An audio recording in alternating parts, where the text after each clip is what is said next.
Les gens diront de toi, peu importe la salissure qu'ils mettront sur ta vie, peu importe tout ce qu'on dira de toi, mais il y a une seule personne. Si tu es dans la vérité et que tout ce qu'on dit de toi, tu ne te retrouveras pas dedans, il sera de ton cœur que les yeux se tairont et ils seront confus parce qu'il est le Dieu qui comprend toutes choses.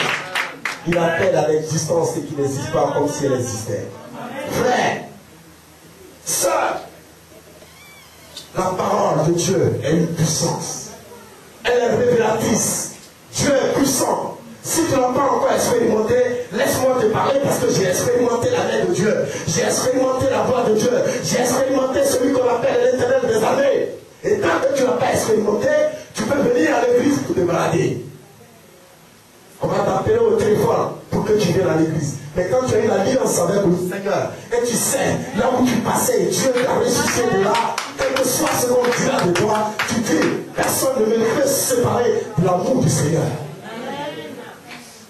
Frère, frère Dieu, tu peux durer dans ta maladie, tu peux durer dans ta souffrance, à cause de ton cœur, à cause de la duplicité de ton cœur, à cause de tout ce que tu entreprends. Parce que tu ne peux pas composer avec le Seigneur. Tu oublies le Seigneur. Tu te dis, tu te souffres. Tu te dis, tu es toi-même. Tu te dis, tu es tout pour toi-même. Mais laisse-moi te dire, le souffle de vie qui est en toi, s'il le prend hier, demain, tu es couché, c'est fini pour toi. On va marcher sur toi. On va t'enterrer au dernier jour, le jugement, quand son fils va apparaître devant toi, tu vas regarder comme la caméra que nous sommes en train de regarder tout ce que tu as mêlé comme vie. Et il te demandera. À Noisy-le-Sec, le 22, de cette date à 7 heures, j'ai mis mon serviteur Étienne Doublé au-devant de toi pour te parler. La révélation de Dieu, elle était parfaite. Tu avais négligé cette parole et tu l'avais blasphémée. Tu ne l'avais pas écoutée. Mais laisse-moi te dire, il est privé. Tu peux dénigrer Jésus, tu peux tout faire. Mais si tu blasphèmes le Saint-Esprit, tu as affaire au Seigneur.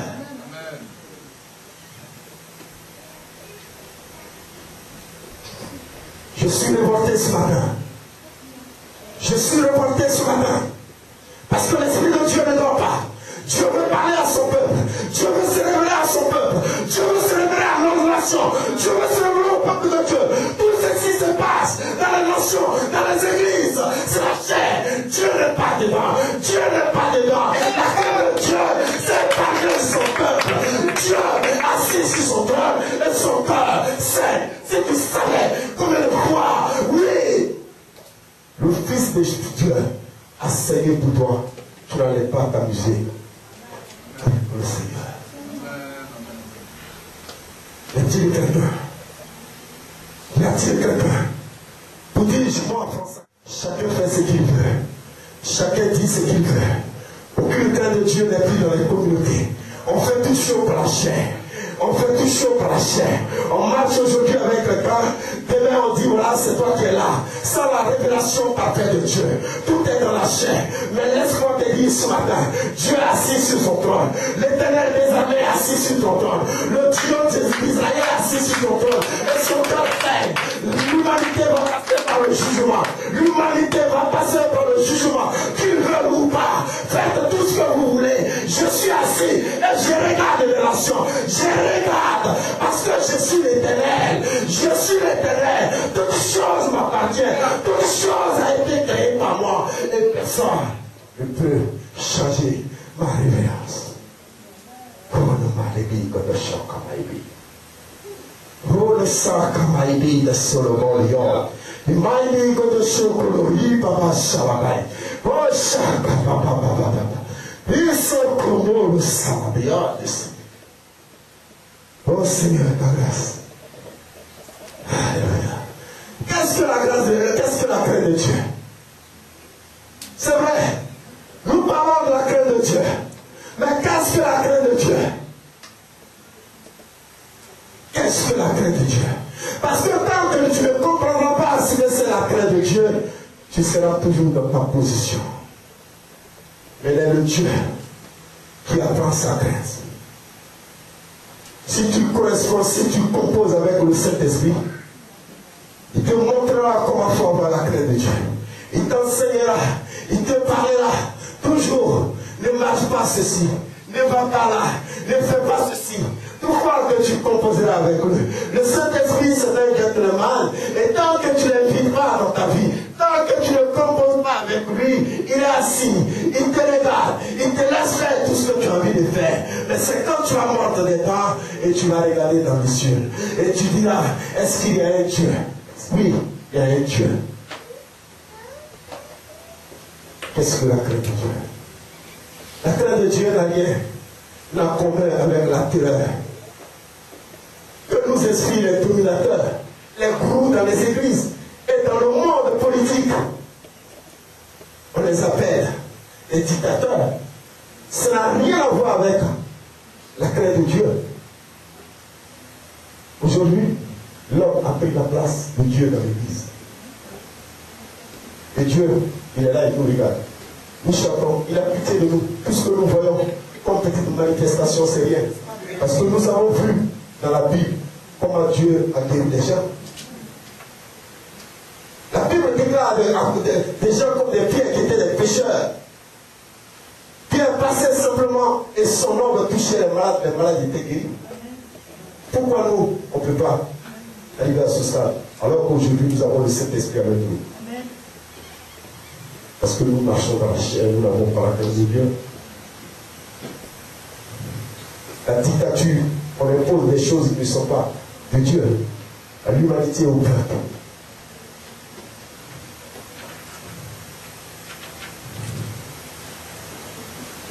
On se plaît à faire des actes honteux.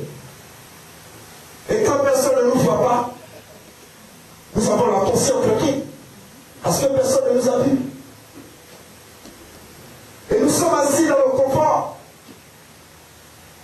Nous ne nous gênons pas.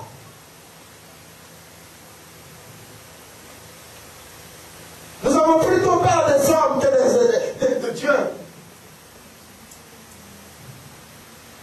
Mais je vais te montrer tout à l'heure dans la parole de Dieu qu'est-ce que la crainte de Dieu.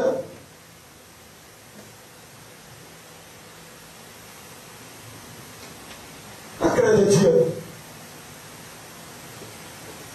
C'est d'obéir ses commandements, ses lois. C'est un respect total de sa parole de Dieu. Une autre considération de la personne de Dieu.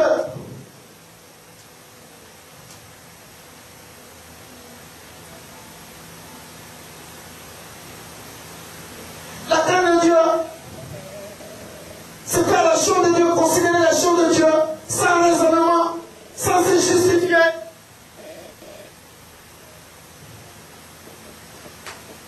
Ça n'a rien à voir avec ma position à l'église de diacre, d'ancien, de prophète, de bishop, de diaconesse. Ta venue régulièrement à l'église n'a rien à voir avec la crainte de Dieu.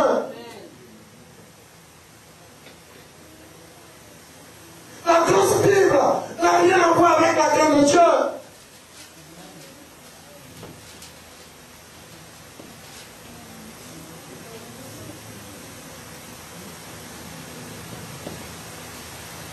Il est facile de dire j'aime le Seigneur et je crains Dieu. Mais il est difficile de pratiquer quotidiennement dans notre vie quotidienne la vie du Seigneur.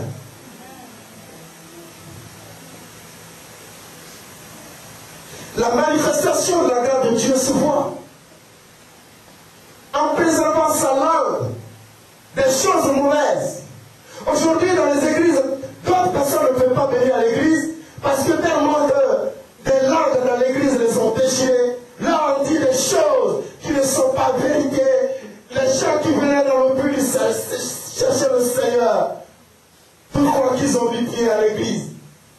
Des paroles malsaines ont envahi leur tête. Et aujourd'hui, ils sont dans la souffrance. Ils ne peuvent plus venir à l'église. Les gens qui viennent à l'église, qui ont sommeil, qui dorment. Comment un enfant de Dieu peut venir à l'église? Quelqu'un qui a préparé son culte de dimanche, qui veut chercher la face de Dieu, qui veut adorer le Seigneur, qui veut continuer toute la semaine. J'ai tellement souffert, j'ai pleuré. Aujourd'hui, soit au travers de la prédication, méditation, soit au travers de l'adoration. Je veux que le Seigneur se révèle à moi. Je veux venir à l'église pour dormir. La crainte de Dieu. Écoute la révélation de Dieu dans Luc 12. Lève-toi s'il te plaît. Lis-moi Luc 12. À partir du premier verset jusqu'à 10, nous allons écouter la crainte de Dieu. Qu'est-ce que c'est un homme qui craint le Seigneur? Tout est dans la parole de Dieu.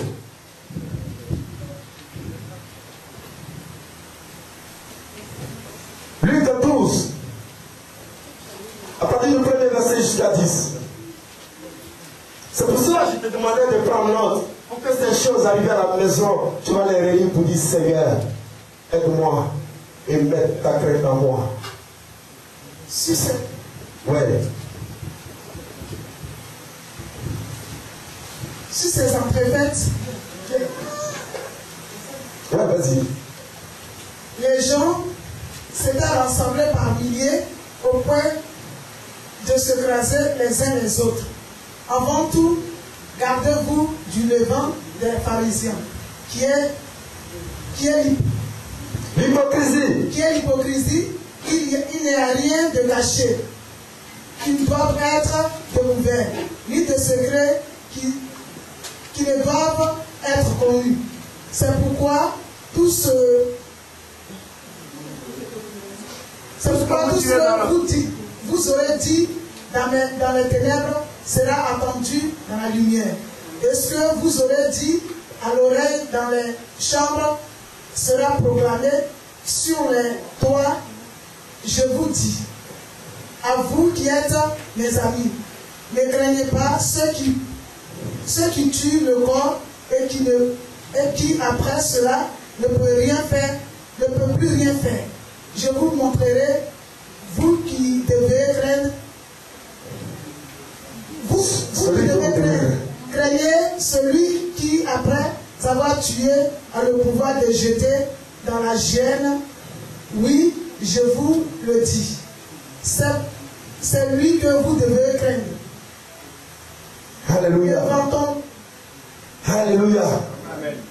La Bible t'enseigne ce matin que ne crains pas celui qui peut simplement tuer ta chair. Ne vendons pas 5 passereaux pour ceux pour des sous. Excusez-moi, l'écriture est vraiment fine. Cependant, aucun d'eux n'est oublié devant Dieu. Et même vos cheveux sont tous comptés. Alléluia. Craignez. Oui, vas-y, craignez l'Éternel. Craignez donc point, vous valez plus que beaucoup de passereaux. Alléluia. Dieu te bénisse. La Bible t'enseigne ce matin que l'être humain qui est comme toi, c'est pas la peine d'avoir peur de lui, ne le crains pas.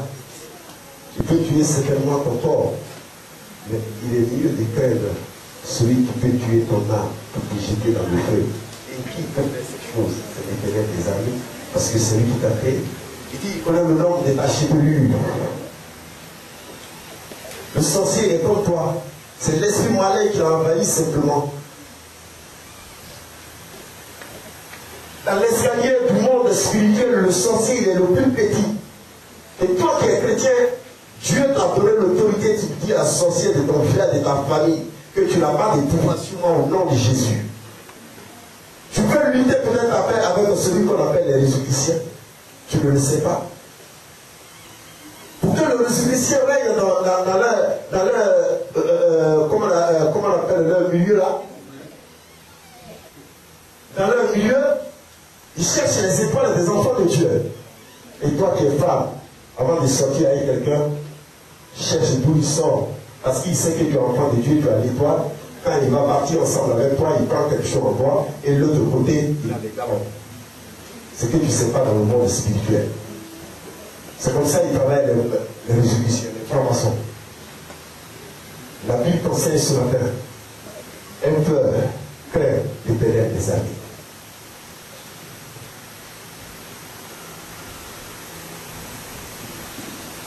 J'espère que ton cœur sera remonté comme